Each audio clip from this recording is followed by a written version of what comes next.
कोल्हापुरातील नागाळा पार्क इथल्या दादासो कसबेकर यांच्या मालकीच्या अमित आर या मेडिकलला शॉर्ट सर्किटनं आग लागली। या आगीत मेडिकलमधील साहित्यासह इमारतीचं लाखो रुपयांचं नुकसान झालं। अग्निशमन दलाच्या जवानांनी अर्ध्या तासाच्या अथक प्रयत्नानंतर ही आग आटोक्यात आणली। कोल्हापुरातील नागाळा पार्क इथं राहणाऱ्या दादासो कसबेकर यांच्या मालकीचं नागाळा पार्क इथल्या राजहंस प्रिंटिंग प्रेस शेजारी मेडिकल आहे। आज दुपारी 12:30 वाजण्याच्या सुमारास या दुकानाला शॉर्ट सर्किटमुळे आग लागली। दरम्यान याची माहिती मिळताच कोल्हापूर महापालिकेच्या अग्निशमन दलाच्या कसबा बावडा आणि सासने ग्राउंड स्थानकातील जवानांनी घटनास्थळी धाव घेतली। तासाभराच्या अथक परिश्रमानंतर अग्निशमन दलाच्या जवानांनी ही आग आटोक्यात आणली।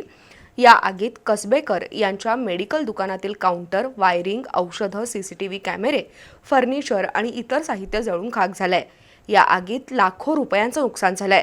स्थानक अधिकारी कांता बांदेकर यांच्यासह चालक अमोल पाटील, अनिल मगदूम, फायरमन निवास जाधव, संभाजी ढेपले, पवन कांबळे यांनी परिश्रम घेत ही आग आटोक्यात आणली।